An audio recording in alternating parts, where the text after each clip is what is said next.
Good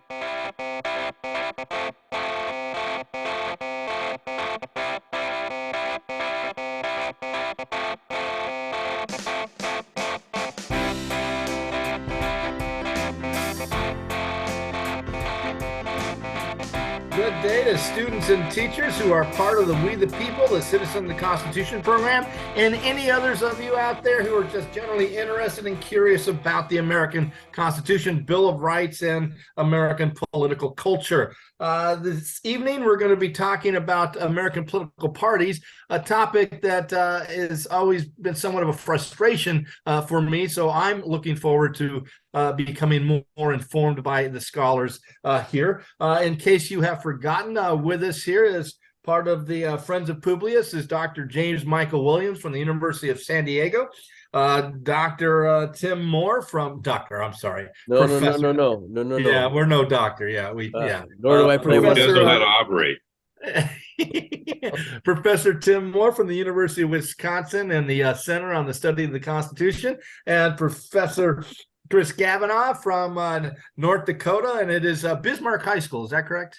Yeah, we're the demons. Okay, demons, go demons. There, and myself, David Richmond, a longtime participant in the We the People program.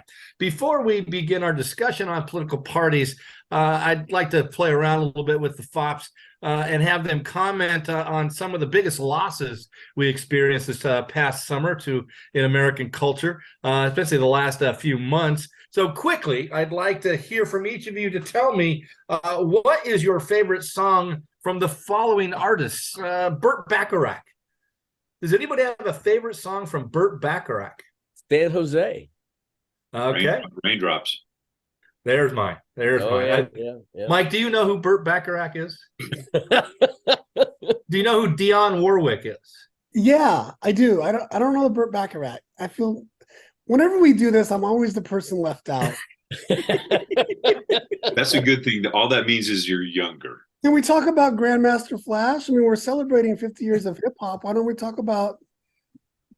I'm teasing. You're the okay. No, it's not my show. Well, again, I don't know if I know a single hip hop song. Burt Bacharach. All right. Yeah. Okay. A prolific songwriter.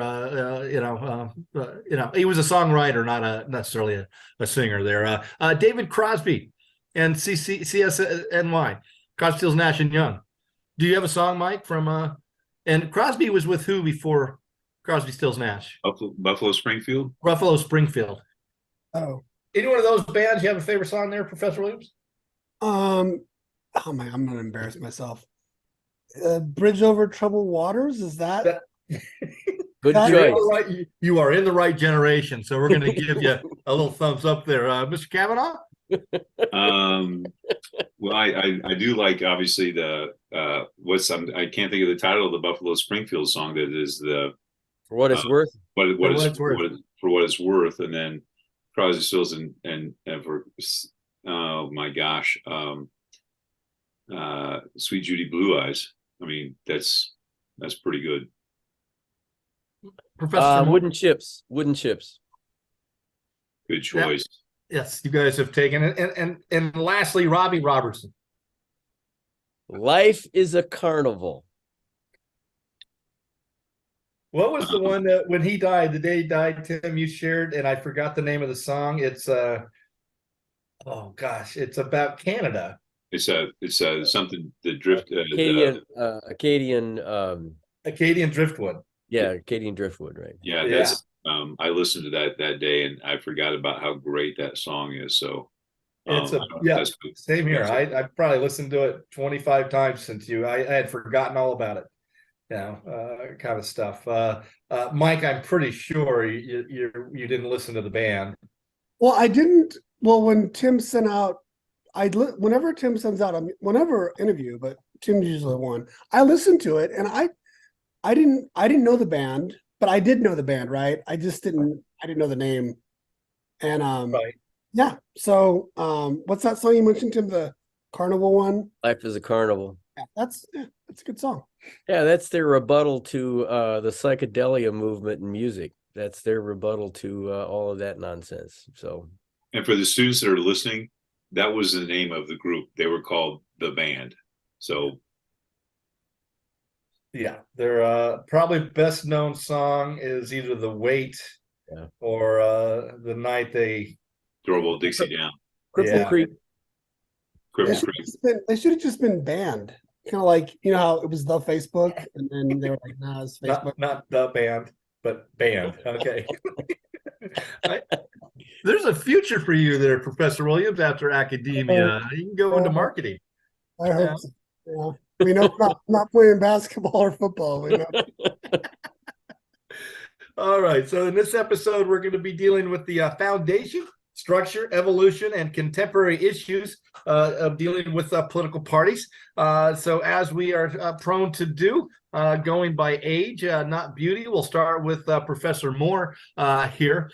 So please help me clarify, Tim, if you can. In multiple sources that I have seen over the years, text and essays, many have said that the framers were opposed to political parties. Yet, I find it interesting, they're also the same group that helps establish the parties and really a two-party system. So can you help clarify, is something wrong on that?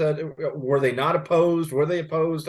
How can you clarify for us? Well, I'd clarify it by saying it's just really stupid historians, because they all, well, it's all about sources when you're doing history, and I think a lot of people, they kind of give a kind of a swish through a couple of documents, and you read Washington's farewell address, and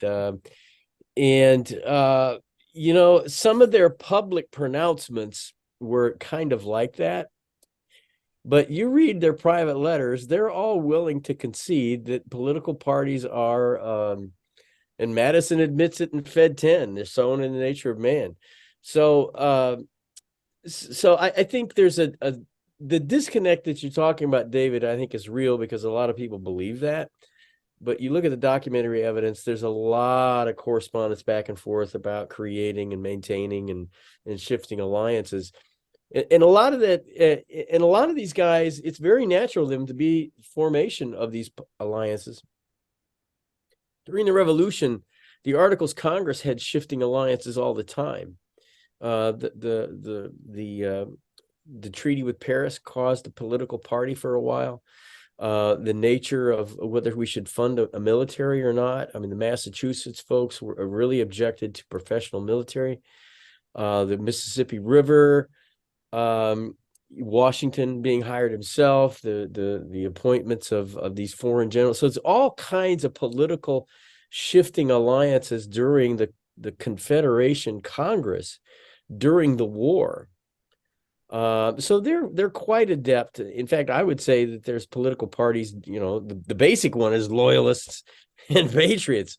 So there's political parties from the get-go in our history. And so the rhetoric that they have formally in some of their speeches.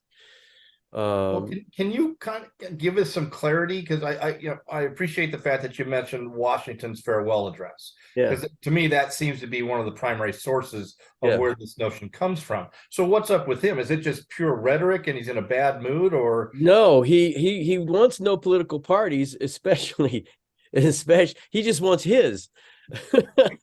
He doesn't want that developing party that's now, by the time he's retiring, has come, is full blown. So he sees the Democratic Republicans as very divisive, and that certainly will blow up during the Adams administration. So I think a part of it, I think he's a little duplicitous in saying, political parties, he poo-poos them, but I look at that as saying he doesn't want that other political party. So, and he also doesn't trust other people's demagogic tendencies when they want to get in front of the parade called a party. I mean, he did an amazing job, I think, of walking a line between these factions within his administration. So I think there's an element of distrust in the leadership that would follow if these parties existed, that they wouldn't be able to rise above, petty issues the way he perceived himself to do. I was thinking of Jefferson's inaugural, right? We're all Federalists, we're all Republicans. And this is coming from a guy that might be like one of the most adept early political finaglers and behind the scenes string pullers that we have. And yet now we're going to, and standing in front here giving my inaugural address. No, we're all on the same team now. No, we're not. You look at a paragraph later. I'm glad you mentioned that, Chris, because a paragraph later, after he says that, he outlines his agenda.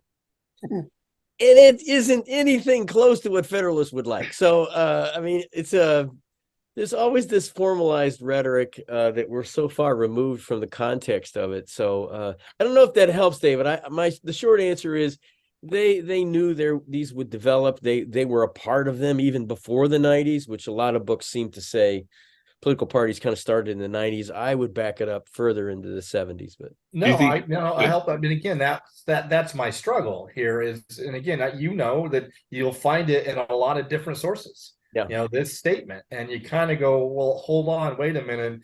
There has to be a little bit more depth and nuance to that. They were just opposed to them and things. So Chris, another thing that you'll read is that political parties are kind of necessary because they're an informal part of our checks and balances. That parties are key to checking the power of government. And so I'm wondering, do you agree with that? Do you think that political parties have enhanced or inhibited check on political power throughout our history? Yes. Okay, thank you. Good. And so, Mike, moving on. I'm going to come back to that, David, because I want to ask Tim a question. I'm going to throw Washington on the couch for a second. So in his farewell address, by the way, was that Hamilton or Madison that wrote most of that? One of those guys wrote that. Humphrey wrote the original one that was like 87 pages long. It was Madison, yeah. Yeah. But do you part, and I'm, just psychoanalyzing Washington as it's easy to do from the cheap seats in 2023. Obviously, there are parties that, and I agree with you, there are factions before the convention, but now we've had our first administration, and now you got to do stuff. And when you do stuff, like, I don't know, the treaty, the Jay Treaty, navigate the Mississippi, right? And you have to take action, and you're going to make some people upset. Do you think that part of Washington with that, about the not liking parties is the fact that it's maybe a challenge to his legacy? It's a good question. I don't know the answer to that. But I would say he lived with parties as the general of the military. I mean, he was always in the middle of the shifting alliances in Congress when he was General Washington. So I'd say it backs up even further his frustrations with political parties. It's not just the 90s in an administration, because in a way he kind of is an administration because there's no official rule book yet. I mean, Congress was its own constitution in some ways. So I'd say it backs up even further the frustration, maybe. It was just his disdain with politicians in general, maybe. Well, he had, yes, he kept it pretty close to the chest, but there were some folks he would reveal his disdain. Yes. Yeah. All right, David. Sorry. So the idea to have our you said it, and again, there's not a session that goes by that I don't have a no duh or a stupid question. I guess the better way to ask it is to, where do you see it in the overall view of American political history? Have parties played a more positive role in limiting the power of government, an informal check, or have they played a more negative role? I guess is maybe a better way to ask. I think it ebbs and flows throughout our history. And obviously, if we get to more modern times, I would say it's been more negative than positive. Obviously, and I think for the students, I was actually just looking through the textbook, so I know this page off the page 118 in the We the People textbook gives you that bullet point list of all the positive roles that political parties have played in terms of organizing elections, identification, candidates for office, there's a list of about 5 or 6 things there that have been a positive thing, and that parties still do to a degree. But I think what's happened, and I've said this on some of our programs in the past, is where Madison thought that there would be institutional jealousy, that Congress would guard their power, from the executive. The executive would guard its power from the legislature, and eventually, with judicial review being established, in Marbury v. Madison, the court will, check the other 2 branches when need be, if they can't.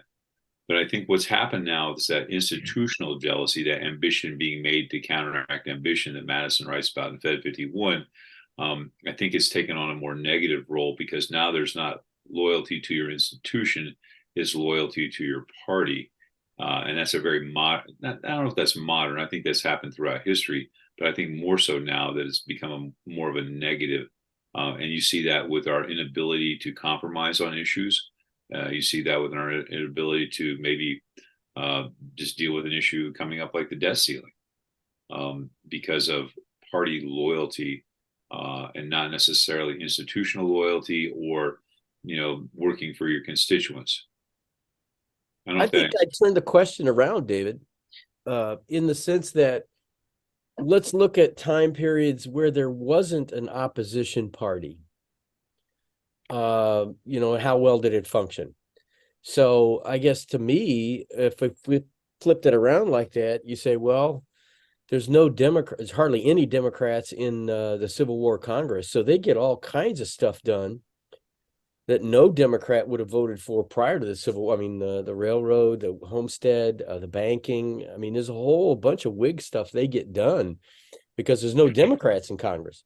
Or Reconstruction. Holy cow! There's there's very little opposition to the Republican agenda in Reconstruction. So I guess I'd flip the question, to maybe answer the question. And when you see these times when there wasn't a opposition party as a check, those are some spots where people kind of look at and, well, maybe it would have been better to have an opposition party.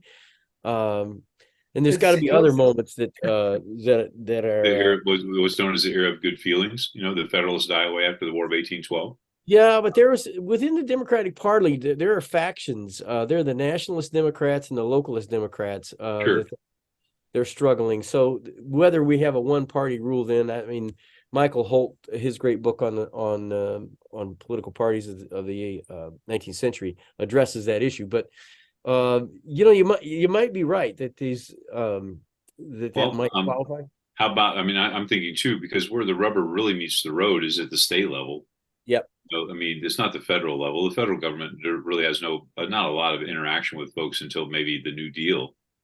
So go back to our boy Patrick Henry. Holy cow, one of the first successful machine politicians in American history running the state of Virginia. So I would say that's, he didn't face a lot of opposition there. And Tim, you know that better than any of us. Good, Mike.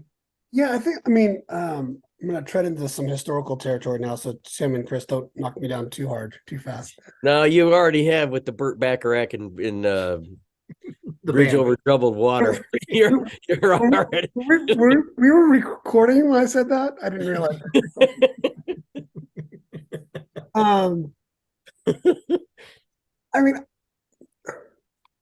I think I'm trying to imagine democracy. Well, look, what I want to say. We can easily get on the founders, like, how did you not see this coming?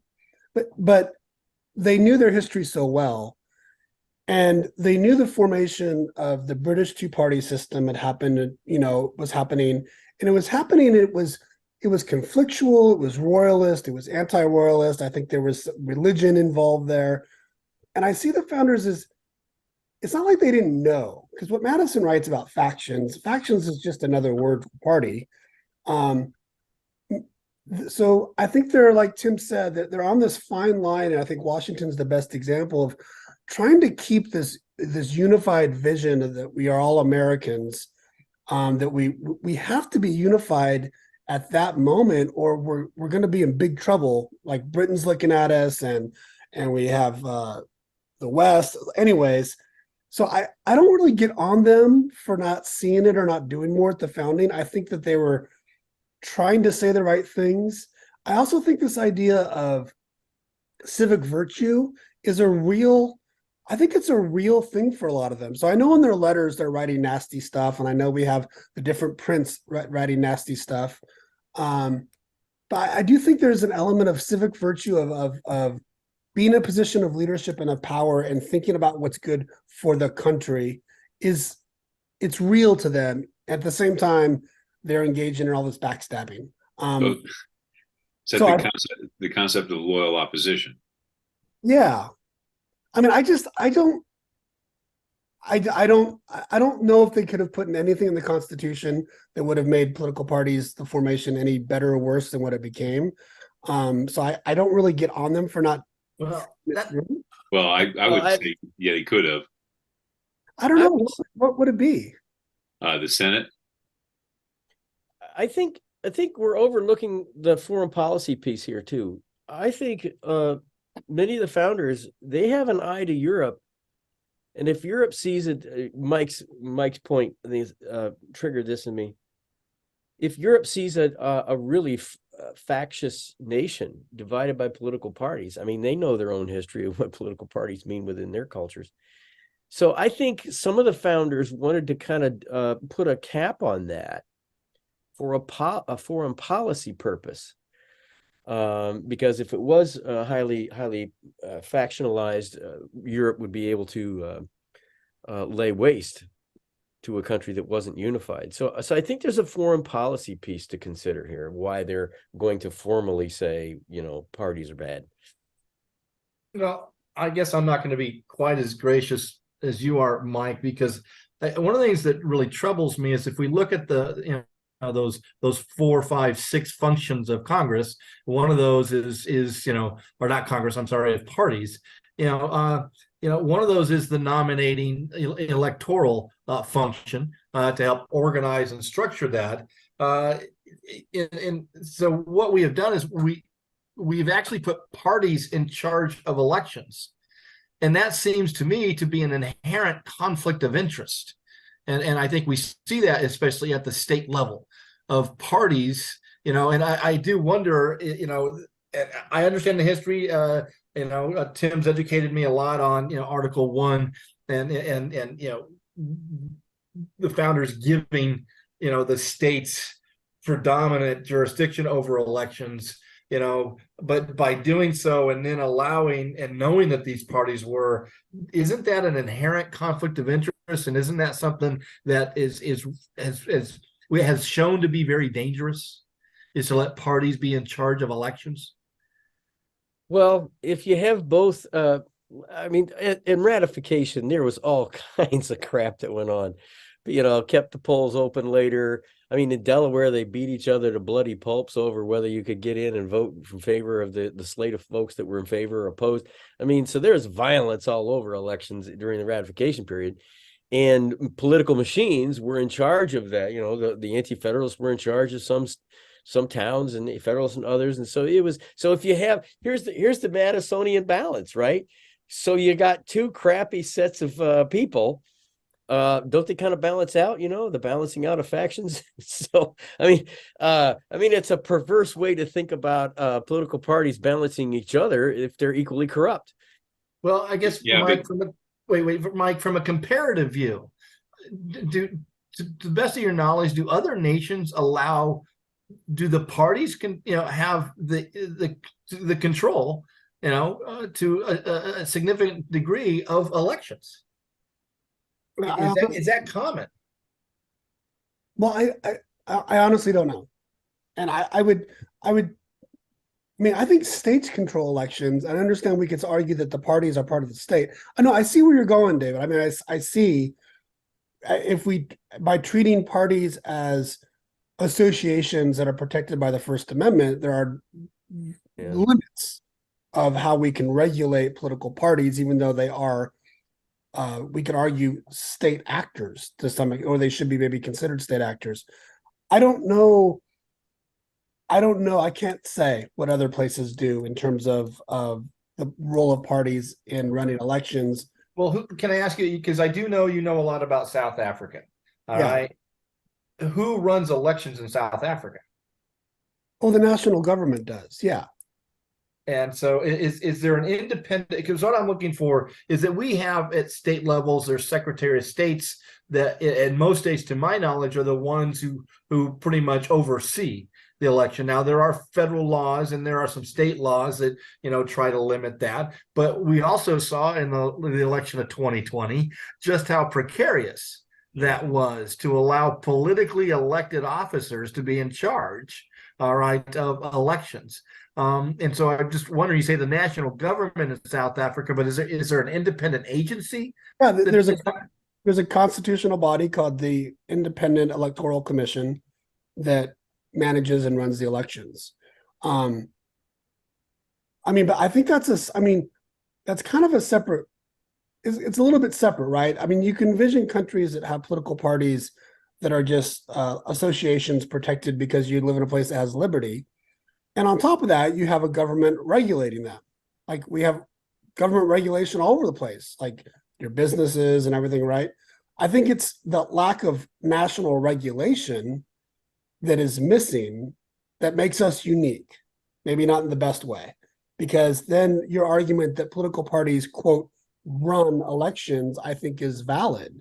And I think we know of what's happened in history with the Democratic Party and white primaries, attempts to reform political parties in terms of regulating the money that they can earn, get and spend. I'm with you in all that, but that would take a bigger sort of. We could leave political parties in place and have that regulation. What was that? You guys help me out here because my memory's a little foggy on this. It was about 20 years ago. There was an election somewhere where it was really close. And the person that was like running for the presidency of some place, the person that was in charge of his campaign in this province or somewhere was also the person that had to like certify that election. I think you're talking about Florida. And then the candidate's brother was in charge of that place. And that was an issue. Yeah. See, you're bringing to light my concern with that function of parties. That every textbook says, well, that's a function of parties, is to play a significant role in both the organization carrying out of choosing candidates and elections. Not only Florida, but again, some years ago, there was a Secretary of State of the state, whose job it was to oversee the election, who was running for governor while they were Secretary of State. Yeah. All right. And, and you kind of go, all right, there's got to be a better way, the old Western boy in me said, we always said that it's like a fox guarding the hen house, right? And for the students, I was being facetious. Yeah, it was the election of 2000. George W. Bush, his campaign manager in the state of Florida, was also the Secretary of State. Her last name was Harris, and it just so happened that his brother was governor of that state as well. If I would have done a better job of telling that story in a weird way, you'd be scratching your head and say, "Well, that sounds really fishy." No, that was Bush v. Gore, 2000. So, I'm really saying that to solidify David's point about the nature of overseeing things. But I think we go back to and Tim was alluding to this a little bit. If you go back to the Constitution, when it's ratified, states had already been running elections, and you get this brand new national government that had not really run elections. So there are systems in place in 13 states. We're not going to try and circumvent that. So we're going to provide for them to allow to run these elections, Article 1, Section 4, with Congress having the ability to oversee them when they need to. So, I mean, that's how it kind of springs up. And to your point, David, when you get to make the rules, and then again, there's the breakdown, because there is a remedy within the constitutional structure and language. There is a remedy to some of these problems with political parties, but unfortunately, it's members of the political parties that have to deal with this, and within the structure of Congress. And I think, as you talked about, Chris, in a more modern sense, there's a certain kind of paralysis in the national legislature that we probably aren't going to see a heck of a can I lot. throw a little tangential point here? I was just reading about this. What's actually bringing both parties together in their opposition to something? Ranked choice voting. Ranked choice voting has brought together Republicans and Democrats in different states around the country not liking it, which is interesting because it's kind of upsetting the apple cart. And I know some of the students watching this hopefully will live in places that have already instituted ranked choice voting, like Alaska, perhaps, or the great state of California. So it's interesting that the people that are in the position of making the rules are reluctant to change those rules to perhaps provide more avenues or more voices. So, Tim, over time, were, in your opinion, were the original parties, are the ideological in their form and structure, or are they cultural? And has that ebbed and flowed as well, or has that evolved over time? How do you see our parties? Well, originally, I have to caveat everything with saying it depends. I think it depends when you think they started. So let's take the ratification as the basis of parties. I see those as there's a little bit of ideological. Well, there's certainly an ideological difference in favor of the Constitution, opposed to the Constitution. But there's all kinds of cultural things that come along with that. You look at the ratification debate, and I'm not talking like Federalist Papers because that's their highfalutin stuff. You look at what regular people are saying in newspapers and writing to each other. There's a lot of cultural baggage that comes along with being a Federalist. You're an elitist. You're a former Tory. You're an aristocrat. You drink tea with your pinkies up. I mean, so both sides attributed a lot of cultural content to the other side in the Federalist, anti-Federalist debates. And I think that continues into the 90s. It's not just policy, ideological differences. There are cultural things that are going on at a more basic, Joe Lunchbucket level. And I think, Jefferson wants to play into those cultural, the agrarianism as opposed to the elite bankers. So I see them kind of originally as a mixture of ideology and culture, and I would say our parties have held true to that. I mean, maybe the only straight cultural was the anti-Masonic party. But right, wouldn't you say that most, some of those parties that are ideological, they get swallowed up as well, into these two major parties that our parties are a conglomeration. But and kind of to Chris and Mike, is to get into presentism, and we know that Tim's uncomfortable there. 21st century parties, I'm reading a heck of a lot that ideology has very little to do with modern day parties, that it is culture, that especially if we look at what I consider the death of the Republican Party that I was raised with, and now the Trump party, that it's clearly a cultural kind of thing. Do you agree with that? Like I said, I've read a lot of essays in which that argument is being made, that ideology is dead, and it's pretty much these parties are a cultural reflection. I'll defer to the political scientist. Well, yeah, I think that's right. I mean, I think it's dead till it's not. I think that right now, I'm not sure how much parties are leading this charge or just following where voters are at. And this is something that we've seen develop, for a couple of decades now. There was that famous book, What's the Matter with Kansas, that was written over 20 years ago, asking why people in Kansas voted for Republicans when Democrats were offering all the economic policies that people in Kansas might like. And we've only seen that sort of double down now, right? If you ask people what the motivating issues are for them, it is these cultural issues. And I think parties are followers more than leaders. So I think I think there's a chance the parties could become more ideological if that's where the people's interests sort of move towards. I think, I think I mentioned this book on a previous, one of our previous two episodes. A Fire in the Heartland. Excellent read by Timothy Egan, a New York Times columnist and writer. It's nonfiction. It's about the rebirth of the Klan in the 20s. And you talk about culture. Oh, my goodness. And about political parties following culture over ideology, and maybe a mixture of both at that point. But certainly, we use the term, and David, you're kind of alluding to the culture wars that we're in now. There have been periods of time throughout our history. You think of the Populist Party, the Party of Farmers coming out of the Plains states that will get absorbed into William Jennings Bryan's Democratic Party in the 1890s. Those ideas of talk about ideology. So we're going to have the regulation of telegraph, regulation of the railroads, the 17th Amendment, the direct election of senators. So you see those things come into fruition that were ideological, but there's also a cultural aspect in this party of farmers. Mary Elizabeth Lease from Kansas, we said farmers need to raise less corn and more hell.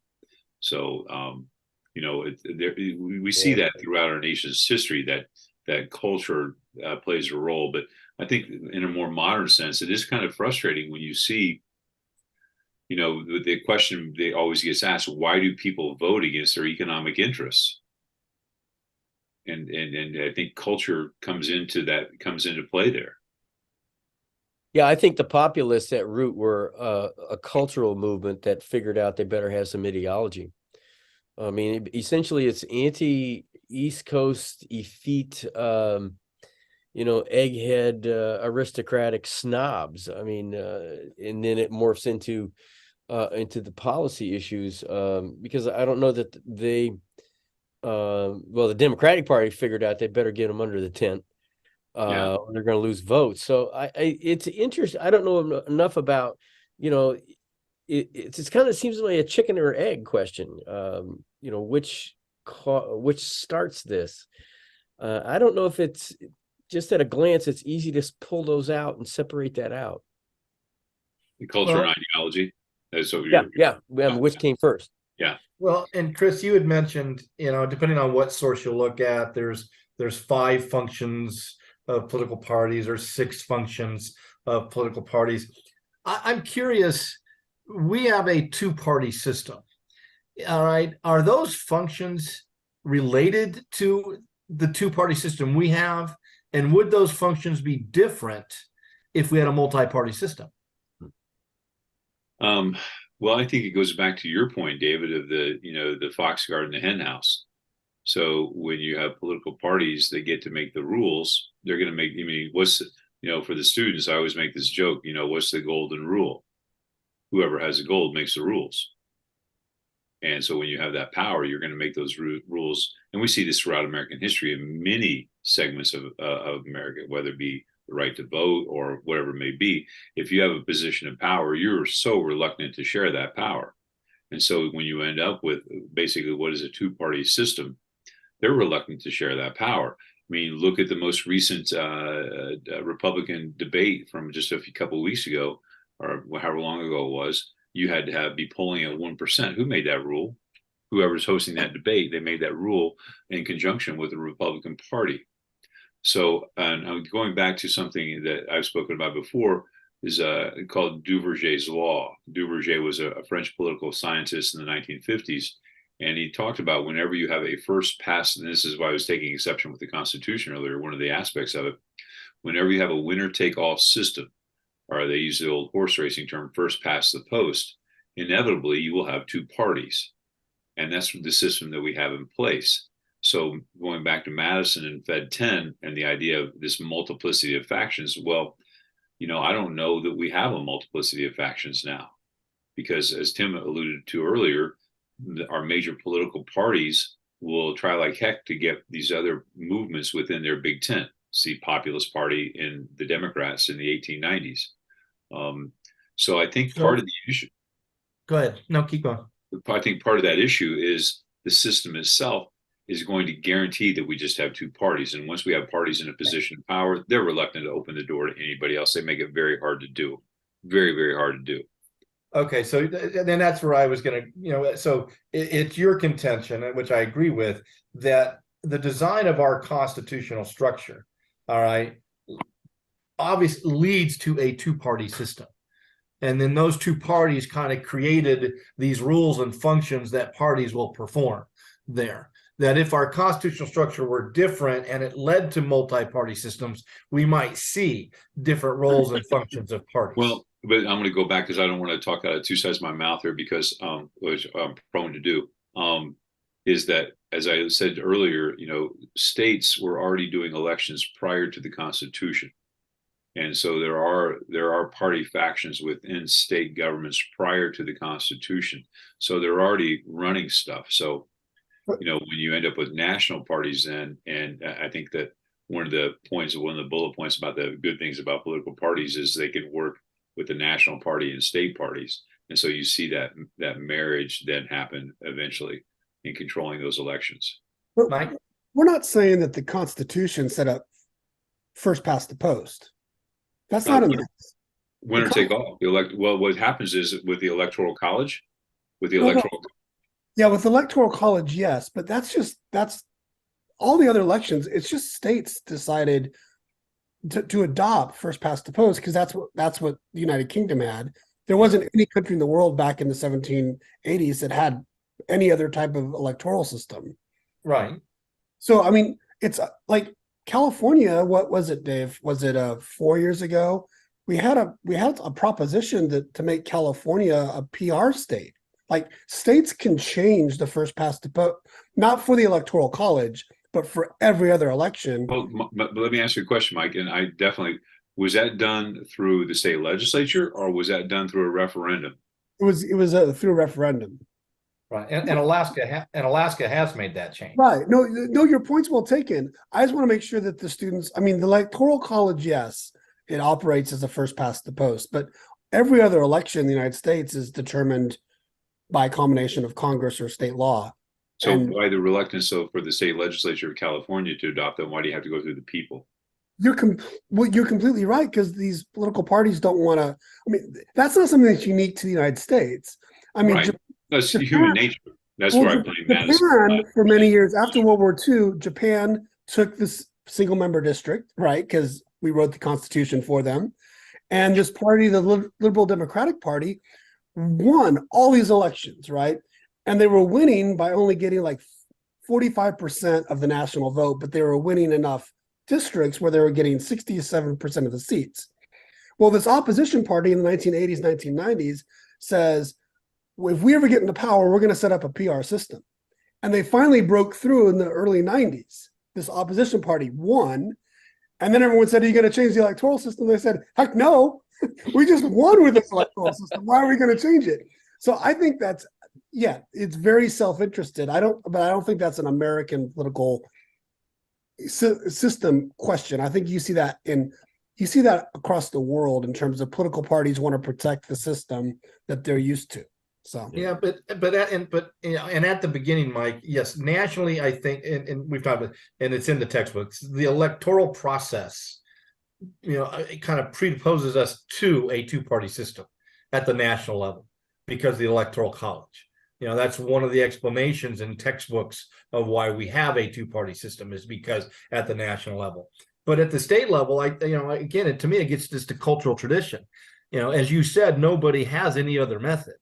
All right. And so it's just inherent in the American political culture, the two-party system, until I think we start to see a little bit, pressure on that in the mid 19th century, and ever since we'll see kind of these rise, and we're at it again. What's the No Labels group allegedly is going to run a slate of vice president candidates here, but and again, their problem nationally is going up against that Electoral College, and their problem statewide is the two parties, or and depending on what party's in control of that state, doesn't want them on their state ballots, that kind of stuff.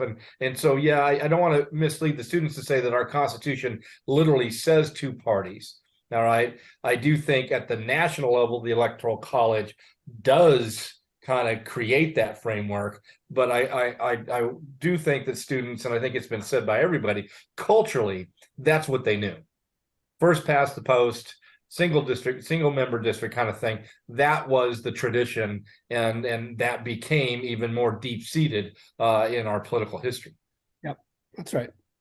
And So- Mike, to your point about not wanting to change once they got into power, as I mentioned, ranked choice voting kind of reuniting both sides. That's been the argument by both Republicans and Democrats. Well, we won with the system that we have in place, so why would we want to change it? Yeah. No, and you think another case of students to look at is think about Germany. And during the Weimar Republic, they had a PR system, proportional representation with no threshold, and it gave them a lot of different parties, and it allowed for a small party like Hitler's Nazi Party to get a foot in the door, and then boom, we know what happened. So after World War II, the basic law now in Germany is they decided what they liked about the PR system was it gave them a lot of parties. What they didn't like about it is that it allowed one party to get that much power. So Germany has this mixed system where half of their legislatures at the national level are as PR, proportional representation, and the other half are single member district. And to get into parliament, you have to get at least 5% of the vote. So they have this system where they have effectively 7 parties that are active. They have coalition governments. They don't have the 20 small parties like Israel that has straight PR has. So they have this nice mix. But again, they were able to do this in the 1940s after we've had a century of democratic practice. I think our founding, we were at a disadvantage where we really were just looking in terms of a modern representative democracy. We're really just looking at United Kingdom. Like the models from Greece and Roman are not going to work in a place as big as the United States with the sort of interests we have. So, and then it becomes just institutionally a habit, and it's very hard to get rid of those institutional habits. See the Electoral College, right? Well, for the students, Mike, check out the Bundestag, which is the German parliament, and the rules. It's fascinating to see how they combine a guaranteed representation along with proportional representation. It's a really I would say a successful hybrid. I don't know if that's the right term, but that's really interesting. Yep. Well, Professor Williams, again, got to turn to the political scientist, and kind of with this topic, more prone towards the political science angle here. What's interesting, just like every other institution, the trust and faith that Americans have in parties is at the lowest point in my lifetime. All right. And so I guess my question to you is what reforms, changes do you think need to be implemented to hopefully bring back faith in our political institutions, including the parties? Yeah. You kind of chuckled there. Is that a way of saying that there are none? There's no hope. There's a lot of moving variables. I mean, I think I would have the students think about these functions that you and Chris were just kind of talking about. Two of those functions, we might say, is that parties are supposed to represent the interests of the citizens, of the voters, right? And then parties are supposed to like turn those interests into law. They're supposed to get things done. So if you're wondering why it's at an all-time low, just think about whether people think the political parties represent their interests, which a lot of Democrats don't think the Democratic Party represent their interests. Republicans would say the same thing. So we can't check that off. And, it's not just this cycle. It's Congress, the past 15 years has just not got as much done, right? So if you're thinking through reforms, I think you'd want to think through reforms that would allow you to do those things. The problem is, the people, right? If the people are going to sanction their political party for compromising to get things done, or if the people are not going to vote for a political party unless that political party is speaking to the fringes of each of their sections in the party, you could come up with any reform you want, and you're not going to break through that. So I do think we're kind of stuck, because I really do think the parties, for the most part, give the people what they think the people want. And right now, the people on both sides of the aisle, they don't want compromise. And the loudest voices in each of the parties for the most part, this is more Republicans now than Democrats for sure, but it's going to be the more radical, right? They're the ones with the loudest voices. They're the ones who are contributing the most. So it kind of feels like we're stuck. Everyone's waiting for that thing to happen where we can trust the parties and we can see that they're getting things done. They're representing our interests, but it feels like we're in this console cycle where we just can't have that breakthrough. So how do you fix a system whose illness at the root is the culture, the people and their attitudes? Historically, is there any guidance here of a society that's gone down this path of what I'll call self-destruction? Because that's the path I believe that we're on, all right, of self-destruction. Because as you said, Mike, it's the people. There's these easy, not easy, but there's these, fairly simple reforms, but the people just aren't there. And so we're just going to keep going down this, I think, dark path towards self-destruction. Is there any guidance in history for something like this other than to be completely defeated in a massive war and have a foreign power with hopefully some kind of virtue themselves come in and write a new system for us? Is that the answer?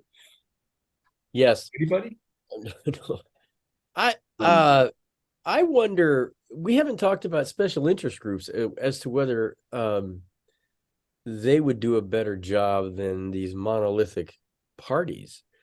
And I'm spitballing here, because special interest groups have such a negative connotation. But I mean, to me, they seem to be more in line with what Madison may have been envisioning when he talked about factions. So, I mean, if there's a way you could just blow up parties and let special interest groups, then maybe people running for office, they could be more honest as to what they were, who they were taking money from, first of all. And then have fairly limited agendas, and then you start bargaining and creating coalitions. So I don't know whether there's a role for special interest groups to save us from ourselves. They're more narrow and focused and more, I guess, in a sense, more petty in their narrow focus. But maybe it would be better than these monolithic things that have to be duplicitous all the time. Well, Tim, I would counter that by saying I think special interests already are running stuff. I would think. I mean, if you look at and you mentioned in politics, but there's more. I'd have more faith in decentralized. More special interests running the group than these two monolithic dinosaurs. But my argument is that both parties become beholden to special interests, especially for raising money for campaigns. Right. But they're not really. I think what Tim's saying, Chris, is they're not transparent.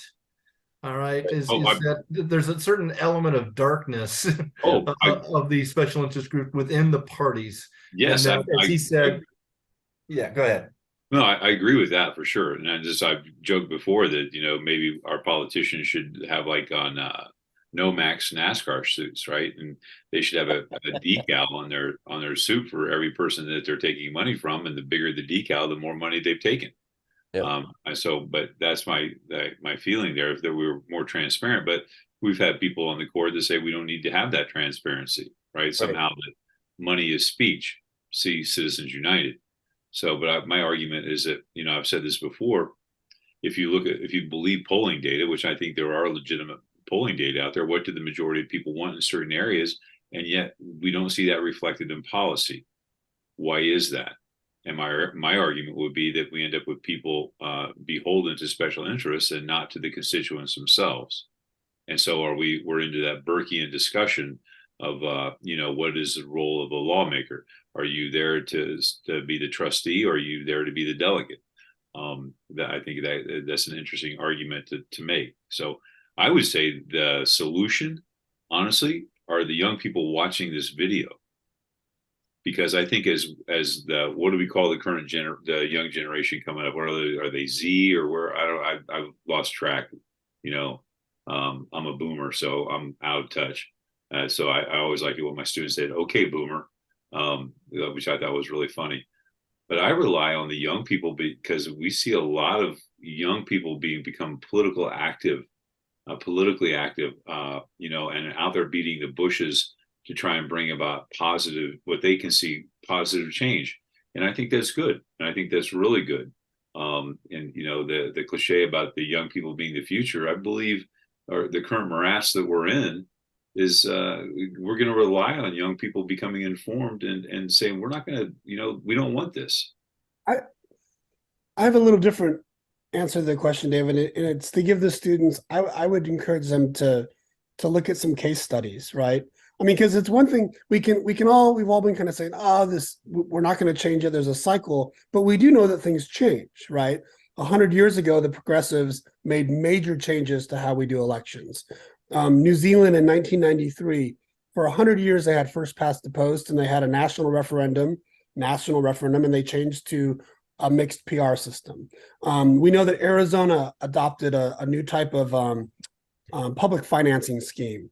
So I don't have these examples off the top of my head, but I would encourage students, think about when there has been electoral reform maybe in your state, maybe in your local community, maybe a different country, and then do a case study. Ask yourself, okay, how did this happen?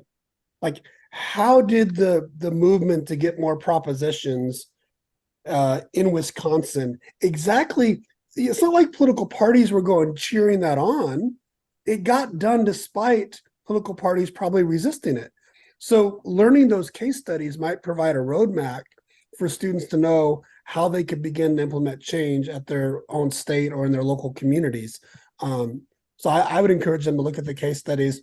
If I think of some resources for those case studies, I'll be sure to put them up on our YouTube. Well, I think that's a wonderful transition to our closing segment, and that is recommendations to students and teachers on how they might approach this question. And I think Mike's given us some excellent recommendations. Professor Moore, what would you recommend to students and teachers? First of all, Mike's done a really wonderful job in reminding us there's places outside the United States. And so do some comparative study. I think that's the great takeaway from Mike's piece tonight. You also I think this this, David, your question about is it cultural or is it ideological? I would urge students to do the whole process of studying this, and I would say do the history of American political parties. Ask that question. Ask David's question. Is this party is its origin ideological or is it cultural? And I don't think that's an easy answer, but it's worth fighting about for a while. So do the history, know about other places, and I do a little thinking on special interest group, because I think you'll probably get follow-ups at the competition level that there are special interest group parties or some kind of special interest angle on this. So, Professor Kavanaugh. Ditto on Michael's comments about other countries. Ditto on what Tim said about special interest groups. I would throw in money as well. Obviously, Citizens United is a hugely important case in terms of that, and maybe on a more negative fashion, because now it seems like people have to raise quite a bit of money to run for office. So take those ideas, comparative answers, case studies, special interests, money in politics, other issues like gerrymandering or limiting access. We just recorded an episode not too long ago about voting. So I would incorporate some of the ideas in that one in regards to this episode on political parties. But also I would make sure that you have some solutions, right? Because we've been sitting here talking about issues and problems, and some of you may be sitting there watching this video going, okay, boomer. So think about some solutions. Where there's some really bright young people that come through this program across the country, and I'd be really anxious to hear how you guys, if you think it's not working, how do you think we should fix it? And go back to what Mike said and what Tim said, and how would you craft some solutions? I'm really curious to hear that, because that becomes a common judge's question, I think.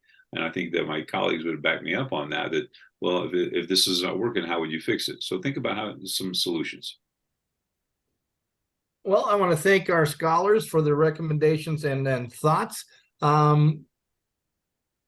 Hopefully we've provided you, I guess, some different ways to think about this question. I'm glad Chris recommended that you maybe link it to some other questions, from some other units there, and talk to those unit members as well. In our next session right now, we haven't decided specifically what topic, but we're probably going to be dealing with a Unit 2 topic here when you see us next time. And if for nothing else, you've hopefully walked away knowing that Simon and Garfunkel, all right, wrote and performed Bridge Over Troubled Waters there. So at least you walked away hopefully learning something. I'm glad you did that, David, because I didn't want kids thinking that was Crosby, Stills, Nash. Yeah, had to make sure there. All right, until next time, peace, love, yogurt tacos. Bye-bye, bye bonds.